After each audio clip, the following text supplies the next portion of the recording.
Ken Sagopi seri 154 Dityo Suratimantra gugur. Demikian juga Raden Nugrasena bergegas ingin mengetahui apa yang terjadi di belakang panggung itu. Ia masih melihat para prajurit Sengkopuro mengerang kesakitan. Bahkan ada beberapa yang tergeletak tak bergerak. Petruk yang tahu pasti bahwa tubuh Dityo Suratimantra telah hancur tak berbentuk dan tak mungkin hidup lagi, berteriak di tengah penonton, "Dityo Suratimantra tewas! Dityo Suratimantra tewas!" Petruk berteriak demikian sambil mengacungkan tangan mengepal ke udara berkali-kali. Petruk yang berperawakan tinggi itu segera dilihat oleh Raden Bimoseno.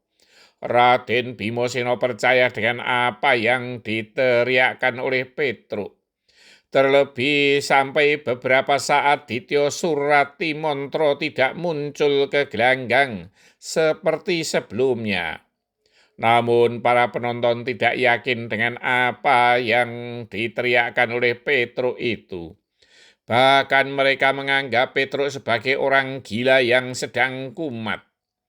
Ia kemudian dihardik oleh para prajurit pendukung Dityo Suratimantra. "Hei, diam!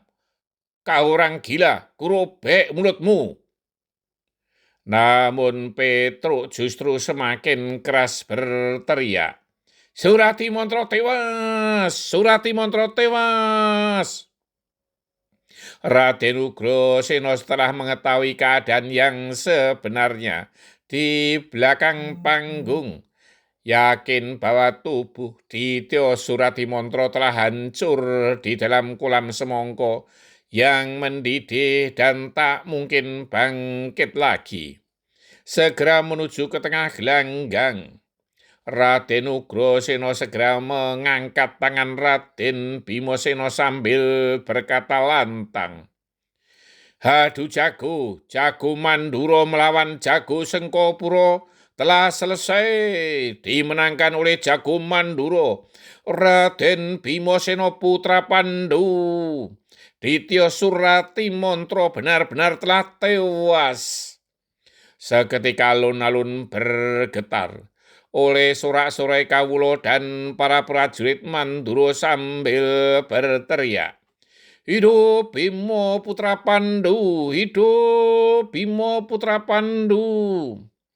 Mereka bersaut-sautan tak henti-hentinya. Bahkan banyak yang menari-nari kegirangan.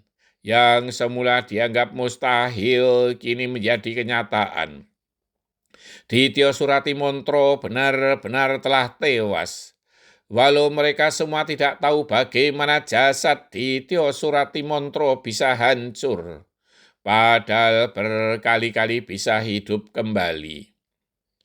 Yang paling histeris adalah para petaruh yang pasang Raden Bimoseno sebagai pemenang, karena mereka akan mendapatkan puluhan kali lipat dari uang yang mereka pasang. Bahkan ada bandar yang berani pasang taruhan ratusan kali lipat karena berkeyakinan bahwa Bimoseno tak mungkin menang melawan Dityo Suratimantra. Sebaliknya mereka yang pasang taruhan untuk kemenangan Dityo Suratimantra tertunduk lesu. Seolah uang yang sudah di genggaman tangan kini terlepas kembali. Prabu Basudewa segera meminta kepada Raden Haryo Prabu Rukmo untuk melihat apa yang sebenarnya terjadi. Setelah mengetahui, Raden Haryo Prabu Rukmo melaporkan bahwa tubuh Dityo Suratimantra benar-benar telah hancur.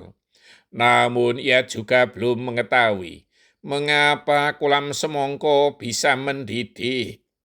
Raden Bimoseno yang telah memenangkan pertandingan yang sangat melelahkan dan bertaruh nyawa itu tetap berwajah dingin, tetap tegak berdiri tak bergerak.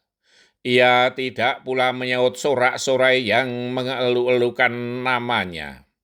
Raden Harjuno dan para Punakawan kini telah berkumpul kembali, namun mereka belum menampakkan diri atau menemui Raden Bimoseno.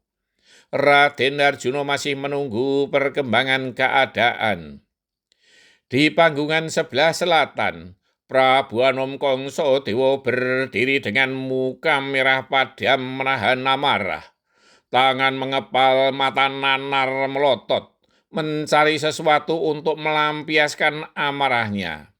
Tak mudah mencari sasaran di tengah hiruk pikuknya alun-alun yang penuh dengan manusia itu. Namun seorang prajurit sandi segera tanggap akan maksud rajanya itu.